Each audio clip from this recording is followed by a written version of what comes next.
All right, hi everyone. Ms. Sundberg coming to you about transition metals.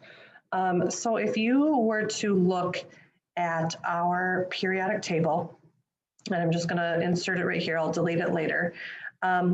There is this section in here where you all know that this column all has a +1 charge, and this column all has a +2 charge. This column all has a +3, positive or -4, -3, -2, -1, 0. But this section in the middle, these guys are the weird ones. These guys are called transition metals. And what I did is I added this little part in here. It says charges can vary from a +1 to a +8. They're all positive, but their charges can vary. So for example, you could have iron right here, Fe. It could have a charge of a +2, +3, or even a +4. If you look at your periodic table, the one that we have a document listed in the chemistry resources section, there is a side on the periodic table that shows you the common charges for them. Now this is just the common ones. Down at the very bottom down here, right there.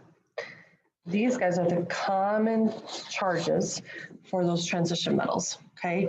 Now, they're not always that one, but those are the most common, okay?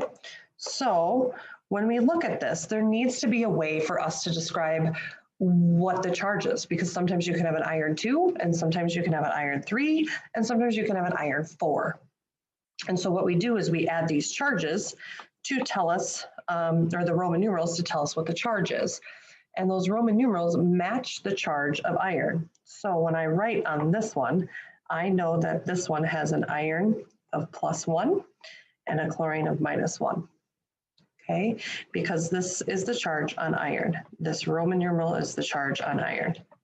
Okay, so over here, I knew that iron had a charge of +2 and chlorine will always have a -1. So when we name them, we have to communicate the charge on the name. So you put Roman numerals in there. So all we're doing on this page is we are looking up what the cation is, the positive part, okay? I'll tell you that this is always the positive part, positive part, positive part. And this is the negative part, and this is the negative part, okay? So when you look up manganese, manganese, not magnesium, but manganese, manganese is Mn. And because it has a Roman numeral of 2 here, that means that's the charge on manganese. Those numbers have to match, okay? And then fluoride used to be fluorine, and so you look up fluorine on the periodic table and there's your charges, okay? Then you need to crisscross the charges. So like I've showed you before, you're gonna cut this charge, crisscross it.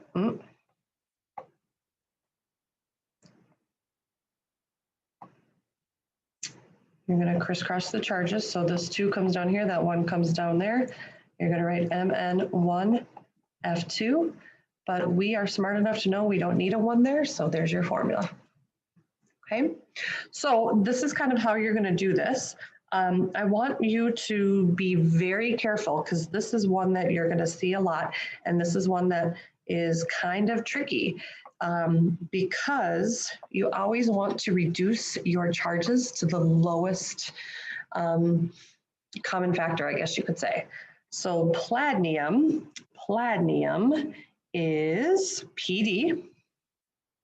So I'm going to write PD, palladium, PD. Palladium has a Roman numeral 4. So that means my charge here is going to be a Roman numeral 4. Or a +4. And oxide used to be oxygen, so it's going to be a -2.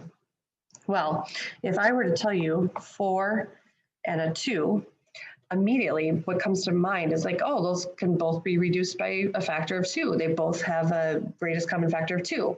So if I divide the 4 by a 2 and the 2 by a 2, this new charge actually becomes a +2 and a -1, actually. And then those are the charges you crisscross. So you will have PD and O2.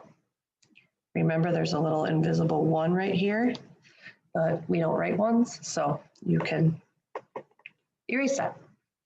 All right, guys, here, that's how you do the assignment. Just be careful on that charges that can be reduced with a 4 and a 2.